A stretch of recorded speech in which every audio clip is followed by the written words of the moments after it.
The degenerative disc, basically the intervertebral disc, can cause pain in areas that are served by the spinal nerves exiting or at or below the disc space. So a patient could complain of back pain, for instance, they should be evaluated. The degeneration may be also from a constant wearing on that disc. Um, Clinically and history are things that have to be looked at along with imaging to evaluate. When pain occurs, it radiates down the nerve path, may be described as burning, um, may cause some loss of motor function to the legs. As a person ages, the moisture, the liquid, the water in the disc decreases, causes the disc to become um, less functional or ill or diseased. Uh, so the present treatment would be encouraging patients to be as active as possible, without injuries to prevent it from occurring, or at least to reduce the likelihood. Treatment can include narcotics, NSAIDs, oral steroids, when those are not effective, epidurals or nerve blocks, um, physical therapy is probably going to be used. In most cases today, it's used earlier rather than later. And then surgery may be one of the later solutions. And when it isn't an option, then they may go to things like lidocaine patches, which helps to numb the area to make it more bearable. TENS units or transcutaneous electrical nerve stimulation is something that might be used whenever that maybe drug therapy is not helping totally. It's a small box-like device that is powered by a 9-volt battery, gives off high frequency impulses, and those they have electrodes that are attached to the skin, so that's giving those impulses through the skin. Um, it is a lot of times used with people with chronic pain, helping them to return to more normal function. Uh, they may be used for back pain, spinal stenosis, sciatica, and post-herpetic neuralgia. And these are all, again, just a non-medication based of treatment. A herniated or bulging disc, a lot of times you hear them referred to as a ruptured or slipped disc. It's a rupture of the nucleus of the disc through the wall, or to some extent. It's the and the disc, or the cartilage, the gelatinous material that's located between each of the bony projections of the spine. They act like shock absorbers, basically giving the spine its flexibility and its movement. Um, Rupture can cause severe back pain and disability if it's pinching on spinal nerves, and that's always a concern because if it gets too much um, pressure or too much issue on the spinal nerves, it can permanently damage the spinal nerves. Most discs occur mainly in the lower back.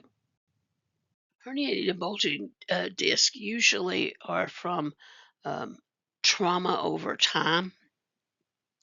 Uh, they'll do a physical exam, looking at the back, looking for other causes, other symptoms, um, and usually these will often have be in the lower back and have um, will also have things like sciatic pain and so forth.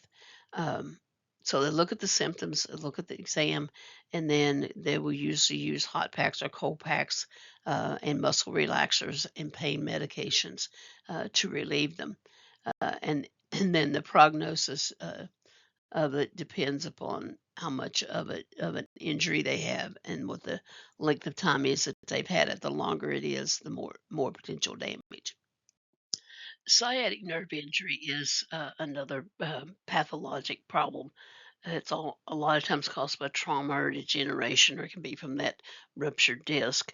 Um, it's basically narrowing of the spinal canal, or where the nerve root comes through, and then creating compression on the spinal cord and the spinal nerves. Um, they'll typically have back pain, or pain radiating down the legs, um, even to the calf. after history and physical, then probably would go to diagnostic studies to see exactly what specifically is happening. So the pain can be continuous or it could be intermittent, and the trauma from to the sciatic nerve a lot of times may be from a fall or poor body mechanics, or it could be anything that creates abrupt damage to the spinal area. Treatment, strengthening the core muscles, uh, is basically the support of the spinal system is actually um, strengthening the core muscles. So strengthening the abdominal muscles actually helps the back. May also do medications, muscle relaxers, anti-inflammatories, sometimes pain medication, physical therapy, do corticosteroid injections, and then the last choice is surgical treatment because sometimes surgery is not 100% effective and actually may, in some cases, be a disadvantage. They may give them anti-seizure medications. Um, if it's causing pain, they may have to um, from a disc as a part of it. They may have to remove the disc, decompress the spinal nerves, may be another option. Prognosis depends on the extent of degeneration and trauma to that area. Headache, or medical terminology version, is cephalgia. It's pain in the head, um, and it may involve a nerve in that area. It can be varying degrees of intensity from mild to more severe. Um, They usually are limited to themselves over time. They last so long and then they go away. Some types can also be a part of a coexisting problem, and one of these is going to be a cluster headache. It's usually severe, develops around or behind one eye, and has comes on abruptly, goes away abruptly, um, and so there's just one type. Um, it can be headache can be acute or chronic. It can be anywhere in the head, the front, sides, temporal, occipital, um, maybe dull to aching to unbearable. Um, Brain tissue um, doesn't actually hurt itself. So, what you get from any kind of headache from that aspect is going to be from the sensory nerves, not from uh, or not from sensory nerves, but from something that involves that rather than from the brain tissue itself. It's a symptom a lot of times of something else. There's a lot of things that can irritate and cause a headache. So they'll usually do a history and physical, look for other things that the patient is complaining of. They'll look for strain on their neck and face and muscles, and they'll look for swelling in the vessels of the head, um, and they'll look at preventative factors, things that might trigger them, um, or anything that's an underlying cause. So they might also treat them based upon those things. Anything from massages, relaxations to analgesics or tranquilizers can be used as treatment, depending on what's deemed to be the problem.